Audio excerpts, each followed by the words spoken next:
but to protect an entire population of a different faith. Blessed are you when people hate you, and when they exclude you, revile you, and defame you on account of the Son of Man, said Jesus.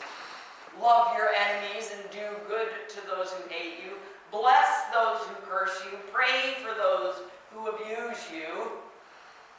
Teg Bahadur gave his life for love. Blessed is he. So all this research made me think that maybe we'd better explore the definition we use of a saint. So I turned to the Oxford Dictionary. A person acknowledged as holy or virtuous and typically regarded as being in heaven after death. Fair enough. In the Catholic and Orthodox churches and some Reformation churches, a person formally recognized or canonized by the church after death. Fair enough. Used in the titles of religious saints, Saint so-and-so, Saint Andrew. A member of the Church of Jesus Christ of Latter-day Saints. Did you know that they call each other saints? Yeah. So it's a title that Mormons use to describe each other. A Christian believer, or a very virtuous, kind, or patient person. So the word saint seems to encompass this huge range of people, from Orthodox Catholic persons canonized after death to those everyday heroes who, through their selfless acts of love and caring, beautify our lives, possibly even altering our life path permanently. And I do believe that God is working in everybody's life, no matter what title our various religions give to the creative, creating God. God is not confined by religious boundaries. We are. Of course, these days, the word hero seems to be more socially acceptable than saint. There's even a website called Everyday Heroes. The keepers of the website say this: the everyday hero gene is found inside everyone, everywhere. It's waiting for the right moment to be turned on. It is expressed in simple, ordinary actions of kindness, courage, and love. An everyday hero sacrifices for the greater good. A hero shows true empathy and compassion. Doing good feels good. And it's in our nature to do good things for others. The everyday hero is all of us. Will you join us? Let's make the world a better place together. So let me read that again, but replace the words everyday hero with the word saint. The saint gene is found inside everyone, everywhere. It's waiting for the right moment to be turned on. It is expressed in simple, ordinary acts of kindness, courage, and love. A saint sacrifices for the greater good. A saint shows true empathy and compassion. Doing good feels good. And it is in our nature to do good things for others, sharing love. The saint is all of us. Will you join us? Let's make the world a better place together. Who are the saints in your life? When you think of the communion of saints, who comes to mind? A parent, perhaps, or a teacher, or a coach who invested time and talents and care to help you grow? A person in your church congregation growing up, or in this congregation here this morning? The website Everyday Heroes is right when it observes that these special people are everywhere. They're not simply heroes, but saints.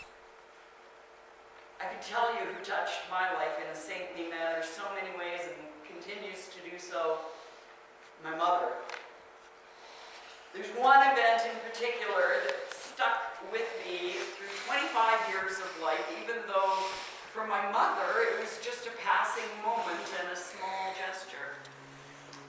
In February of 1997, on Valentine's Day to be exact, I moved from Calgary to Red Deer with my 3 children. age 9, 8, and 6 at the time. I was a single mother, unemployed, and in poor health. And I couldn't afford Calgary rental rates anymore.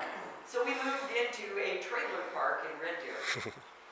The first night we were there was memorable as we lay down to sleep together on mattresses covering the living room floor. I distinctly heard a mouse exploring the pot and pan lids, which were piled up, waiting for a new home in the cupboard. And when I got up to go to the bathroom in the middle of the night, another one peeked over the edge of the bathtub at me. The next morning, mouse traps were the first thing on the grocery list. But the rest of the shopping list wasn't very large. Renting a U-Haul and covering gas and pizza for the folks who had helped had strapped my budget completely. Items in the cart at the store were very carefully chosen, and there were no extras. Later that day, my mother and father, who were living in Lacombe at the time, only about a 20-minute drive away, stopped by with a housewarming card and a gift. It was a gift which might seem strange to some, but to this day, it was one of the best gifts I have ever received. It was a roast. Not some tiny little roast wannabe like we find in the stores these days. No, a big, beautiful, fat left on for roasting chunk of meat. I had never purchased a piece of meat like that ever for my children. It was the first time in about 10 years that I actually had a roast in my roasting pan. We had mashed potatoes, thick, dark gravy and vegetables, and baked apples with raisins and canned milk for dessert. For us, it was a feast better than anyone could order at the finest restaurant in the world. I was reminded that day that we never know in advance who's going to be a saint in our lives, do we? We never know in advance what kind act or gesture, a kind word or a warm cup of tea might make all the difference in a life. Saints who touch your life might come from a profoundly different background than you. He or she might be a refugee, a relative, a member of the congregation, or a stranger. And in an age when self-sufficiency and independence are the latest buzzwords, receiving the grace offered through a living saint can be difficult. In an age when thank you cards are getting harder and harder to find because nobody seems to send them anymore, expressing gratitude to the saints in our lives becomes even more important. Gratitude for grace isn't always in style, but it is always necessary and transformative. The roast beef gift of 1997 taught me something else too. We never know when we might have the opportunity to be a saint for someone else. We never know what small act of compassion or kindness might change the course of another's life, or simply encourage them when encouragement is needed most.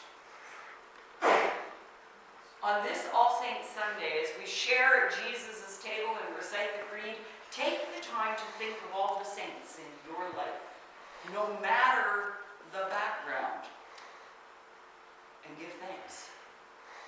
Take the time to think about the times the Holy Spirit has invited you to be a saint for someone else, and give thanks. When you have made the phone call, written an email, gone for tea, those times when the urge to do these things has actually rearranged your schedule. When you followed someone with a flat tire until you can let them know, even though doing so takes you well out of your planned route. That day when you stepped forward to help with no awareness of how profoundly your action actions were impacting the life of another. And those times when you knew that what you were doing for another was absolutely life-changing. We're all blessed with saints in all shapes, sizes, colors, and faiths. What's the definition of a saint? You are.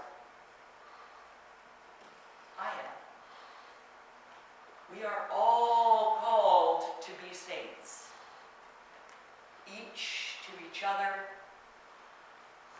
because we are all part of God's great and wonderful work. Amen. Amen.